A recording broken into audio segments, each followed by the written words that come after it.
Gotta watch that 5-round MMA, y'all. Welcome, everyone. This is 5-Round MMA. My name is Alex Ramirez, alongside my co-host, always repping Dodger Blue, Albert Cita, and on the phone from sunny Orlando, Florida, Mr. Guillermo Cita. Guillermo, how's it going, man? Good, man. Not so sunny, and all these Dodger Blue loyalists last year are MIA this year. That's why I'm keeping it blue. I'm trying to show everybody I wasn't just hopping on the wagon. Fair weather fan. Yeah, we're major struggling. I think that's an understatement. They're losing right now as I speak. So, yeah. As we record this, it is Mother's Day here in America, so we want to wish happy Mother's Day to all the mothers out there. Guillermo, what about you? What are you doing for Mother's Day? I mean, obviously not you, but you're happily married with 2 children. What did you do to surprise your wife? We went to Epcot, but we got, you said sunny Orlando, Florida. It's not so sunny here. It's downpour. We got caught in the downpour. So. Hurricane season yet? Huh? Is it hurricane season yet in Florida? No, hurricane season starts in June. So right around the corner. Well, this week on 5-Round MMA, we got the whole UFC 224 recap, Bellator 199 recap. Talk about Dana White's unfair business practices, and of course, we'll preview this week's upcoming fight night event, Damian Maia versus Carl Usman, and some other news and notes. So, gentlemen, let's get started right away. Round number 1, UFC 224 took place this past Saturday. Raquel Pennington loses via 5th round TKO to bantamweight champion Amanda Nunes. A little bit of controversy, though, because Nunes was pretty much controlling the fight the whole time. Pennington had her brief moments. Had her shines. Yeah, so just a Nunes performance. I mean, this is her 3rd consecutive title defense. Obviously, it has to be 3rd consecutive title defense. But Raquel Pennington was out for 2 years, kind of, I guess, a legit contender, but who else was there to kind of challenge for Nunes? One, Amanda Nunes' performance, and 2, is she a legit champion in your eyes? Like one of the other than Miesha Tate, Holly Holm has been just Ronda Rousey, who you compare her to in this division. I'm on the fence with it, to tell you the truth, because she's catching the tail end of what Ronda Rousey demolished. Division. Yeah. And she's really getting the tail end of it. Regardless of her win over Ronda Rousey, I think, again, she got the tail end of Ronda Rousey after Holly Holm wrecked her, and she just wasn't the same again. I think she had a good performance. To put her up there with the other champions like Ronda Rousey, I wouldn't hold my breath yet. Again, Raquel Pennington was off for quite some time, which I did mention that was probably the most concerning thing to me, that how they were going to throw in there with such a long layoff. So, yeah, coming into the bout, Pennington, I mean, no discredit to her. We know that she's tough, but she was 9-5, hadn't fought since 2016. So, I mean, was she kind of in the best shape she could have been, possibly? No.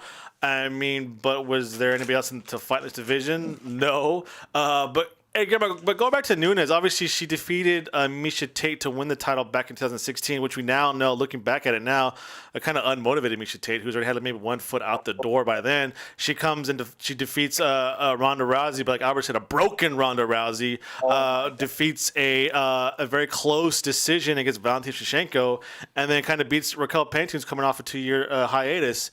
How'd you sum up Nunes' championship reign so far, and how would you rate her performance on Saturday night? Okay, so I would rate her performance maybe an A-, C+. I just felt like going to the 5th round for someone that's been off for such a long time. I think she could have improved on that, just having the killer instinct and not go as far as the fight took place. But nonetheless, Nunes looked good yesterday. But the other thing, too, is like, how dare you guys discredit everything that she's accomplished? She beat Ronda Rousey. Huh? That's what we do here. Yeah, I can tell. I mean, you look at Ronda Rousey, it was, even if she was broken already, it's still, I mean, you have Wikipedia open. How old is Ronda Rousey? Hold on. Let me see. So while he looks that up, make your point. She's currently 31 years old. Well, the point is that you look at other guys that fight in other weight classes, and I'll give you an example. Max Holloway. So it's Max Holloway's fault that it's not the best Jose Aldo during his prime. I mean, do we discredit his blessed era because I don't think that Jose Aldo Conor McGregor fight really made Max Holloway though. I think Max Holloway clearly went on a streak with high caliber opponents. So she has 4 title defenses, Albert, and that's not a blessed 3. Okay, 3 title defenses, and one she practically lost. To something that Max Holloway just recently. I feel Max Holloway has been dominating all his fights. Amanda Nunes isn't dominating, even though she had a good performance and she won by. You gotta be kidding me! No, dude, that's not called. That's not Max Holloway dominance right there. Max Holloway put away one of the greatest of all time twice in just a short of 2 rounds. And so did Amanda Nunes. She put away 5 rounds. She took out Ronda Rousey, the greatest of all time, in little work. She made her look silly. I mean, like the same argument you can make against Nunes, I can make against Max Holloway, because that's, to me, when I think of the same type of, they've been successful. I mean, in the beginning, they had little speed bumps here and there, but now they're very successful. And it's the Nunes era, it's the Max Holloway era. It's kind of, to me, similar. They all went through legends.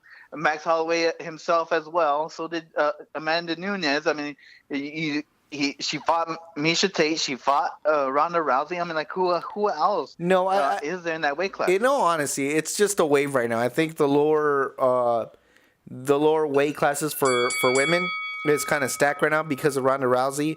And I think this just needs a couple more gals to step on up. But I do not see Amanda Nunes holding on to the belt by 2019. Well, she might not fight against 2019 because there's a rumor bout now. Well, people are calling for her to fight Cyborg, which I think is stupid. Well, she just be murdered by Cyborg, I think.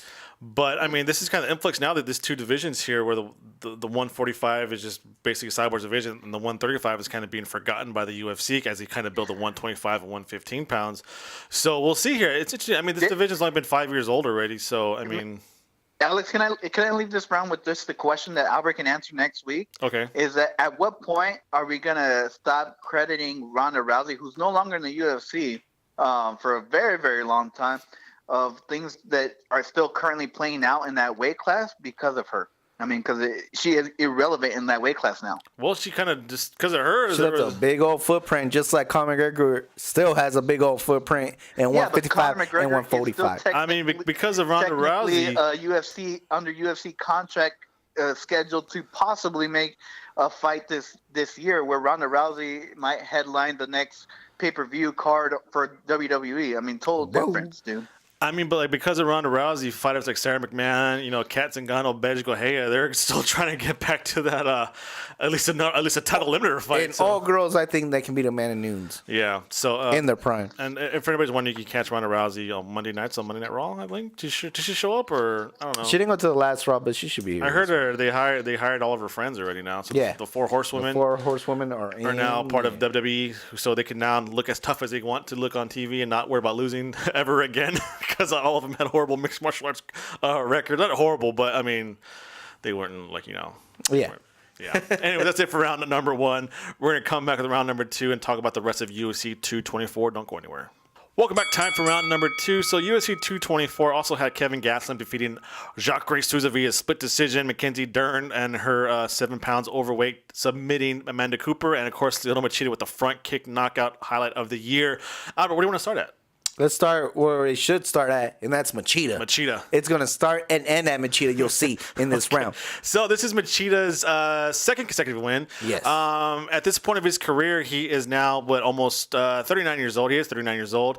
I think with the win over Vitor Belfort, he kind of proved that he is kind of a gatekeeper, right? Because he just defeated Eric Anders, who's up and coming, and he just kind of sent Vitor Belfort packing. So he's at that point now where if he could beat Machida, then okay, maybe you should be considered for that, maybe that top 5 in the division. And if you can't beat him, maybe you're not there yet, or maybe you should retire if you're an older fighter.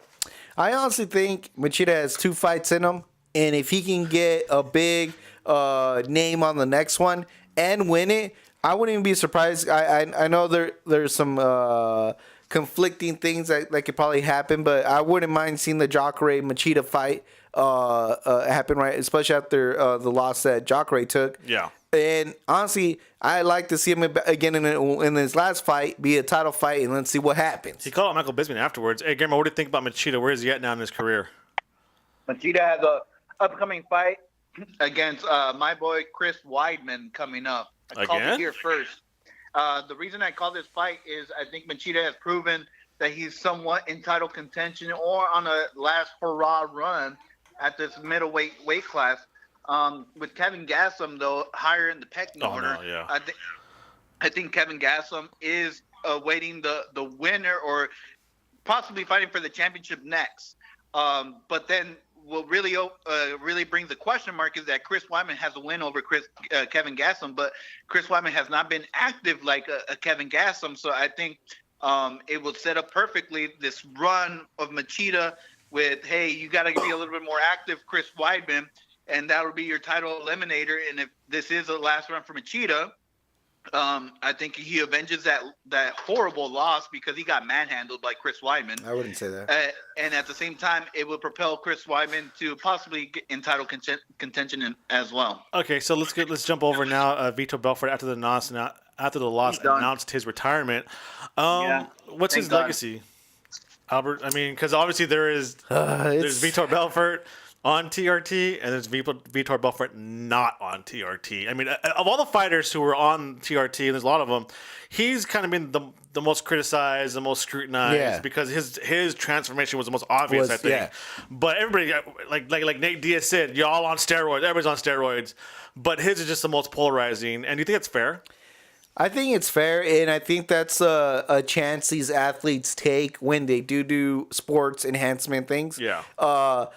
I think that comes with the risk. I think that's something they should really think about because not only are you risking getting caught, you're risking of tainting your whole legacy. Just take, for baseball, for example, it's hard to really give credit to the Sammy Sosas and the Mac McGuires. And just recently, it's hard to give credit to Alex Rodriguez. Who at one point was considered probably the greatest thing in a long time in baseball. And now it's like almost kind of weird to even bring that up or even discuss that. Yeah. And I think Vitor put himself in that situation, and it's 100% his fault. And I think he did a lot for the sport. He's one of the most popular, most recognized names in MMA. You say Vitor Belfort, people know, almost anybody knows who he is if you're somewhat into sports. Yeah. But I think he tainted his own legacy. And at the end of the day, I think I put him just there with Chuck Liddell. They helped the sport grow, but there's no way you can put him as the greatest ever. What about you, Guillermo? What's Vitor Belfort's legacy? I wouldn't say greatest ever, but I think he's up there. I think Albert misses the point that at a certain point before this whole TRT, he was already one of the best UFC fighters of all time, even without his second run at the UFC. And then even then, when you talk about Super Belfort, TRT was legal as long as you did it correctly, right? Yeah. So, I mean, it's not like he was on uneven playing ground. We don't know that, though. At a certain point, they banned Allegedly. it, and he played by the rules. And he had wins even without the TRT. Still, I think that's irrelevant that Super Belfort, that Albert holds that against him. And I think a lot of people hold that against him, though. Rodriguez and Mark McGuire, they were doing illegal stuff at the time when this was playing out. Okay, so we're going to continue this UFC 224 conversation in the next round, so do not go anywhere. All right, welcome back. Time for round number 3. We're going to continue this UFC 224 talk. We're going to transition in the middleweight division. Still talk about Kelvin Gastelum's performance over Ronald Jacare Souza. Title shot next for Gastelum. Guillermo, what do you think? I totally agree. I think a title shot is in his picture now. I think Jacare and Kelvin Gastelum, that was the number one contender fight because in this middleweight weight class, I mean, with Luke Rockhold kind of leaving to light heavyweight, Chris Weidman's inactivity, the recent surge of Machida, but outside of that, I mean, I can't think of anybody else. So I thought that this fight made perfect sense. Whoever won was in line to fight the winner out of Yoel Romero versus what's his name? Kevin Gastelum. No, not Kevin Gastelum. The champ. Robert Whittaker. Yeah. Yeah. So I think whoever won this fight was in the pecking order for the next in line. The only thing that scares me again, and it's always, and that's my only knock on Kelvin Gastelum, and it always will be, is that he's small in this weight class. And I told you guys if it went to further rounds, I would be kind of worried for him, but he pulled it off with the split decision. So it wasn't 100% convincing, I guess, to the judges. But then again, I believe it was a 3-round fight, right? Yes. What happens when it goes to round 4, round 5 to those championship rounds with Kelvin Gastelum when you're dealing with the bigger guy? Well, I think we saw that with Chris Weidman, remember? Chris Weidman just rode him, and then it was a third round. It was late in the third round where he choked him out, but when he's facing a bigger guy on top of you who can, who can control you, you're going to gas out. But Albert, I mean, this is kind of a weird career so far for Kelvin Gastelum, right? He dominated remember he came on the scene against he defeated Uriah Hall, who was supposed to be undefeatable in that season of Tough, and then moves on to welterweight, dominates there, but then can't make weight anymore. So he gets punished by Dana White, saying, "No, you're gonna fight at middleweight because you're talented, and as a punishment, we're gonna keep you fighting. We can fight at middleweight." And now he's on the verge of a title shot. Yeah, he has probably had the most interesting career, I think, out of a lot of MMA fighters, and it's tough because he obviously is an elite fighter. Yeah. But he's obviously fighting also in a weight class that I feel he doesn't belong in. That's crazy. Because again, going back to Chris Weidman, I hate Greg and Guillermo, but if he cannot show how he can defeat the bigger fighters that can kind of overpower him, just because of weight alone, it's tough to put him in there. But then again, Robert Whittaker, who is the current champion, was in 170, came up to 185, and to tell you the truth, I don't think Robert Whittaker is that much bigger than Gastelum. So I'd like to see him play, as far as play out to see if he's going to get a crack at Robert Whittaker or even Yoel Romero. But I know that this weight class is in his weight class. Yeah, Robert Whittaker is built at 5'11", so I mean Gastelum's a little under that, I think, height wise and frame wise. I think he's a little wider frame-wise than Robert Whittaker, but Whittaker, is kind of freaky, kind of strong too. So you just never know. Let's go, Guillermo. Well, before we move on, the last thing, and I know you guys are going to hate me for saying this, is Luke Rockhold's out of the picture. That's the loss to Chris Weidman, or the loss that Chris Weidman had to drop the belt. Ever since that, he really never had a crack at the belt. Yeah. Chris Weidman, and and you have Wikipedia open, I don't think Chris Weidman has a loss since then. So I think Chris Weidman is the dark horse in this middleweight class. The only issue is his inactivity, and that's why he kind of gets put in the back burner. But if I agree with you guys that Robert Whittaker versus Kelvin Gastelum, size-wise, that actually matches up pretty well. Yeah. But if you throw in Chris Weidman versus Robert Whittaker, I'd be worried about Robert Whittaker as well as Kelvin Gastelum when we saw what happened. So if Chris Weidman were to face let's say leapfrog Kelvin Gastelum, Machida, and fight Whittaker or Yoel Romero, I think Chris Weidman has a good chance of becoming champ again. Okay, we're going to go over this round too, but Mackenzie Dern, who is created controversy wherever she goes now because she's obviously hyped up, she's good looking, obviously she's somebody the UFC wants to get behind, but she has missed weight 3 times out of her 7 professional bouts. She has missed weight, coming overweight. This time she came in 7 pounds overweight, 123 pounds over the 115 pounds. 115 pound limit. And she came in 123 pounds. She defeats Amanda Cooper via submission in the first round. Dominic Cruz said she came in so heavy that's basically cheating here.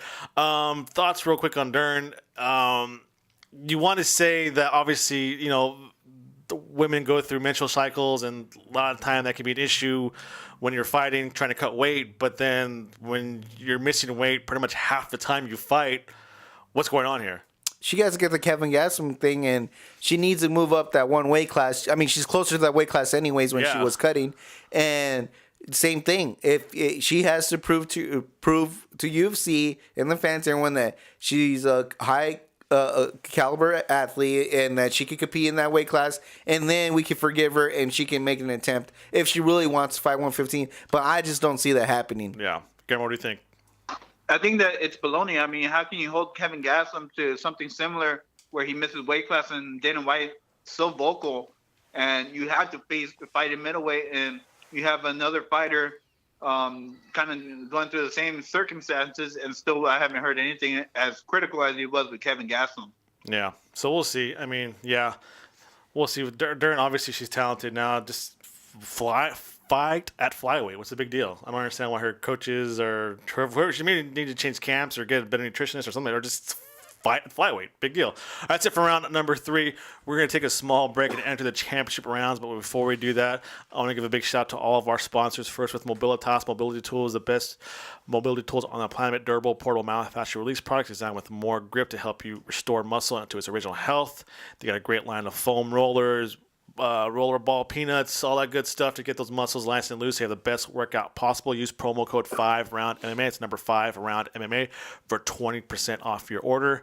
That's Mobilitas Mobility Tools, 5RoundMMA for 20% off your order. A big shout out to 5 Rounds Clothing Line. Follow them on Instagram and Twitter at 5RoundsWear and on Instagram at 5Rounds_. And of course, our great friends, partners at FightBookMMA.com, the only place to find real combat news from all over the world. Website you can trust with accurate news from all sorts of combat sports, mixed martial arts, kickboxing, boxing. It's all there under one roof. They have a great podcast section, a wealth collection of combat sports podcasts.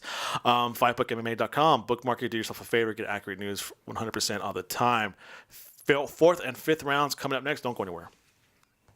Welcome back. 4th and 5th round. Let's start with round number 4 here. So Bellator 199 also took place on Saturday with the Bellator Grand Prix, the final bout of the first round. Ryan Bader makes quick work of King Mo in this with the first round knockout, I think, right? Yeah, in 15 seconds. You know, and after that, it kind of occurred to me, is Ryan Bader the dark horse in this thing? Because of all the fighters that are left, he's the only one who's kind of left in his prime, right? Is actually in his prime. I mean, Chael Sonnen is not in his prime. Fedor's not in his prime. Who else is in here? Matt Mitrione. Matt Mitrione is what he is. But am I wrong here in thinking that Vader could be the dark horse in this one? No, I disagree with you, Alex. Okay, who's your favorite now to win? Matt Mitrione, whether you guys like it or not, Matt Mitrione. Wow. I don't like it. He's the biggest.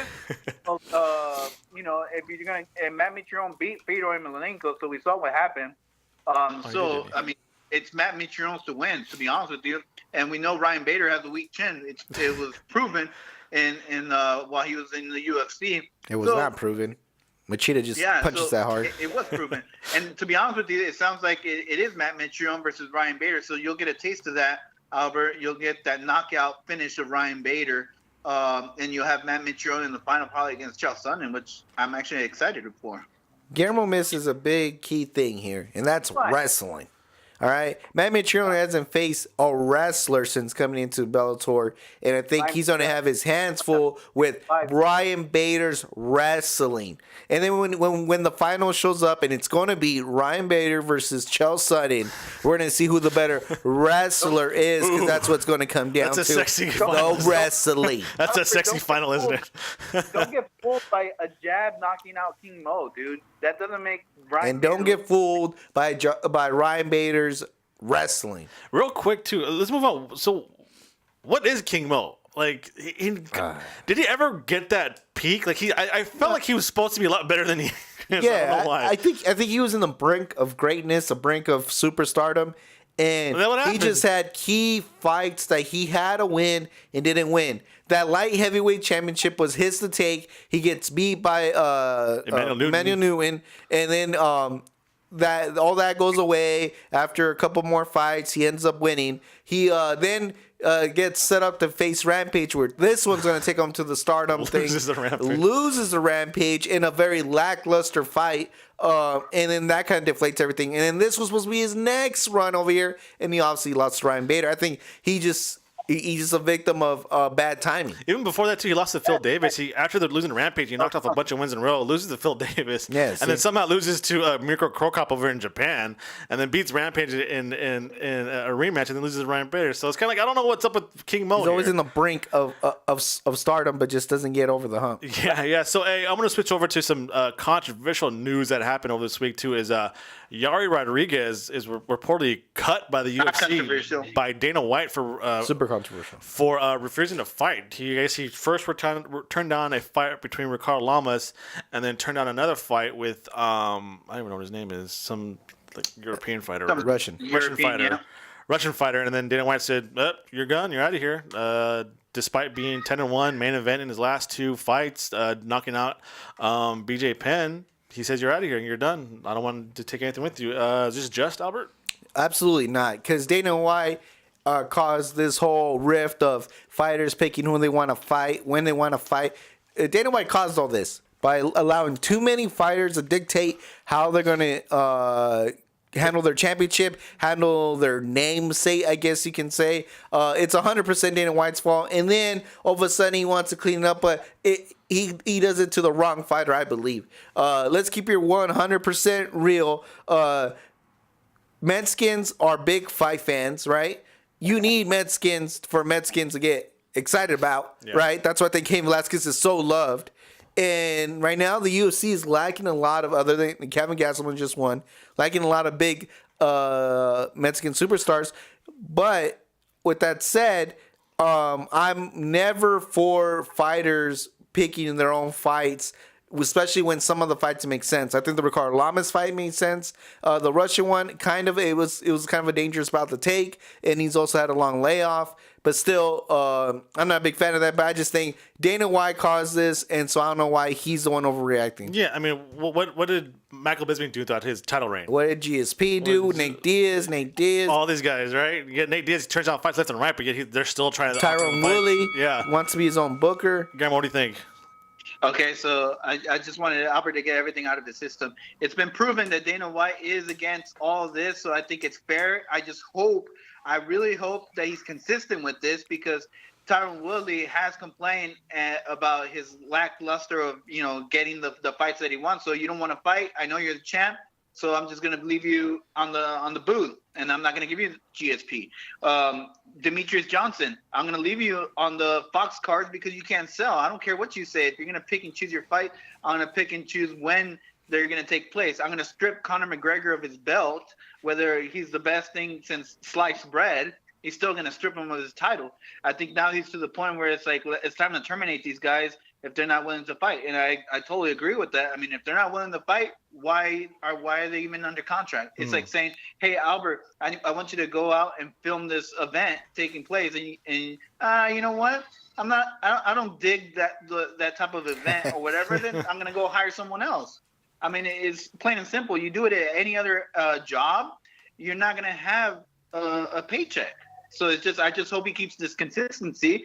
And I disagree with Albert. I don't think Yair Rodriguez is the Mexican star that Albert thinks he is, because nobody knows who Yair Rodriguez besides Albert. Well, yeah, you have to call him by his real name. Come on, bro. If you say Pantera, people know. Come on, Guillermo. Dude, he got destroyed by Frankie Edgar. That Ricardo Lamas versus, or that even European guy that he was potentially facing off, Zabit. Wouldn't have been a main event. Albert's missing that Kelvin Gastelum's not a big Mexican star either. I mean, he's just on a run. The thing is, Cain Velasquez is totally different from any other guy, from all the other guys. Is that Cain Velasquez was followed by so many Mexicans, but nobody else has had the following of a Cain Velasquez. So I think you guys are wrong. It's just you guys are trying to put these people up in the pedestal when they're still not there yet, talent-wise. Well, no, I kind of disagree with what both of you guys said. There is a difference. You guys know this too, and especially in boxing. There's a difference between Mexican fight fans, between a fighter born in Mexico, and a fighter who's Mexican-American. That's true. That's why Oscar De La Hoya never got the respect he deserved by the Mexican fans. UFC, nor anybody in MMA has yet to find that true Mexican-born fighter yet. Yes. Cain Velasquez is Mexican-American. Kelvin Gastelum's Mexican-American.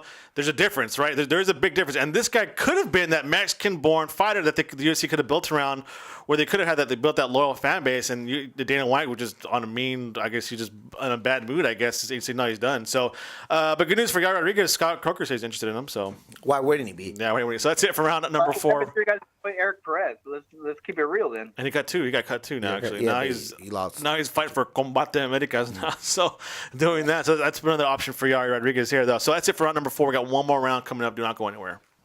Welcome back, UFC Fight Night. Maia versus Usman will take place Saturday, May 19th in Santiago, Chile.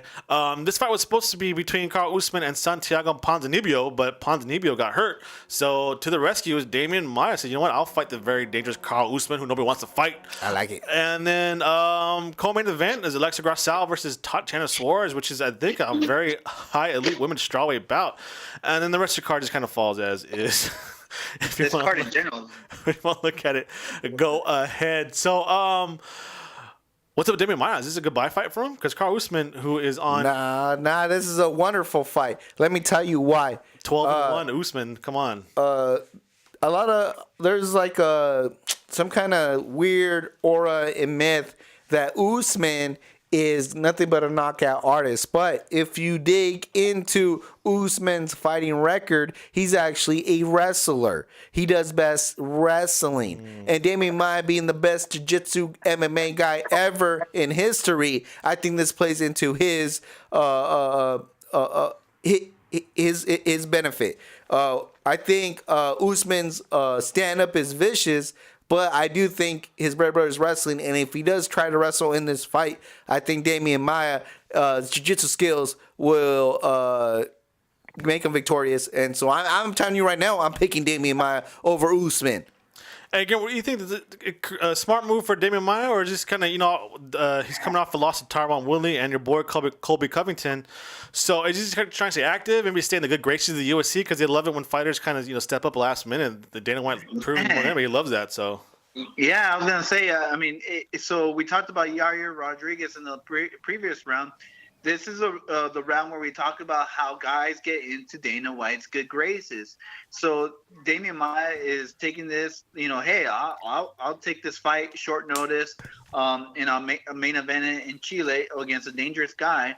But if you really recall, Dana White's very critical of the fighting style of Damian Maia, especially when you get to the championship. Remember against Anderson Silva? Yeah. He trashed that fight so much. The same thing happened against Tyron Woodley versus Damian Maia. How does Damian Maia keep getting these great opportunities? Because when guys step up, you get into Dana White's good graces, and I think that's his motivation. I don't think there's any implication in terms of title. And the only thing for Usman, if he does defeat Damian Maia, it does, pamper his record. And hey, I defeated somebody that fought against Anderson Silva, fought for the belt recently against Tyron Woodley. So I think in that aspect, he has more to gain. But for Damian Maia, is more trying to get back in the good graces. Yeah.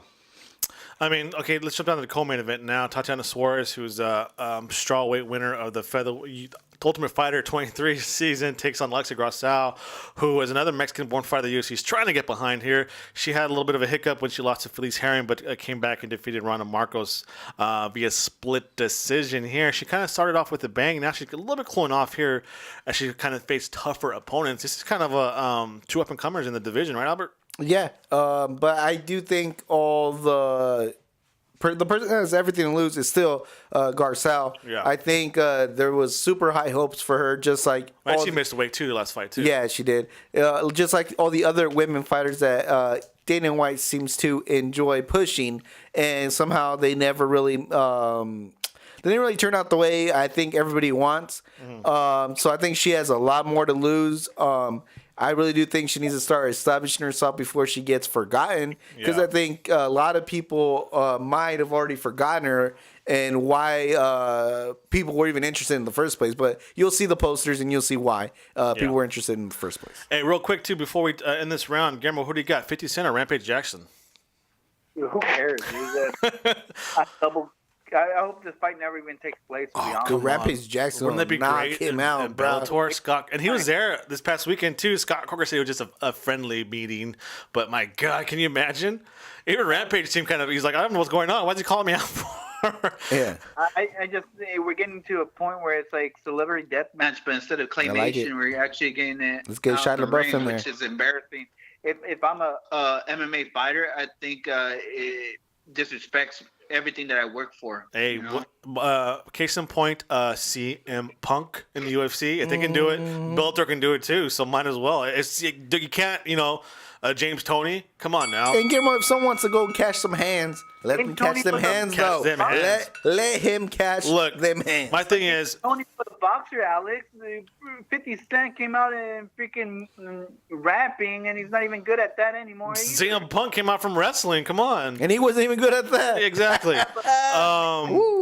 Okay, so what I think here is you have 50 Cent fight Rampage on the Paramount Network, and then he does that lip sync battle with LL Cool J. Come on now. And then hosts the Guy Choice Awards. Is that still on Paramount, or is that not even? I don't even know. I didn't even know that was a thing. It was. Remember for a while there when you Spike was doing whatever they're doing. That's it for this week's show. I want to thank everybody for listening. I want to give a big shout out to the rest of our sponsors. First with the Diazyme post workout supplements with more products that promote the active lifestyle, improve athletic performance, and provide health benefits. Follow them on Twitter and Instagram at Diazyme and visit diazyme.com. Girl Gang Wraps, hand wraps and clothing. Girl Gang Wraps was created for the girl that practices martial arts but also likes making a fashion statement. Fight gear for the fight babe. Fight like a girl in badass apparel. Follow them on Instagram and Twitter at Girl Gang Wraps and visit girlgangwraps.com. Also, a big shout out to our friends, the Dose Leprechauns podcast, Leprechaun Jason, Leprechaun Nate. Give it to you straight when it comes to Notre Dame football. All professional sports, MMA, professional wrestling, pop culture, all there under one roof. Dose Leprechauns podcast. And make sure to follow us on social media, Twitter and Instagram at FiveRoundMMA. It's FIVE Round MMA. Visit FiveRoundMMA.com. Like us on Facebook and subscribe to us on Apple Podcasts, Podomatic, and YouTube. Albert, what do you got? I just want to put Guillermo on blast here. Everybody knows I've been going to LAFC matches. And you know what I see, Guillermo? You could have made it, bro. And guess what? I'm gonna put you on blast. I don't know if you ever heard of a little soccer player named Diego Maradona. He made a comeback at 33 years old, and I saw pictures before he made that comeback. Man, he was fat, bro. He was really fat. So I'm gonna put you on blast right now and challenge you to get in shape and go one more time, dog. Because it's kind of, I see those players. I tell you, you could have made it, Guillermo. Well, I got a bad knee, so thanks. Then you put on those knee braces. Get out there in the track. Let's start with indoor soccer first, and we'll go from there, right? Let's make it indoor soccer for Guillermo, and then we'll change this to MLS, right, Guillermo? Yeah, I mean, and to keep it in the theme, I was actually going to bring up soccer. Have you heard about the rumors Wayne Rooney coming to Washington, D.C. and the MLS? I heard it's a set deal. I like it. I love it. It's an agreed principle, right? More stars, the better. Might as well. Yeah, today was the last day of the English Premier League, so you might hear a couple of English Premier guys coming over to the MLS now here shortly. Good retirement plan for him. Some props to Mohamed Salah for breaking the goal scoring record for Liverpool. There you go, Albert, your little soccer reference for the day.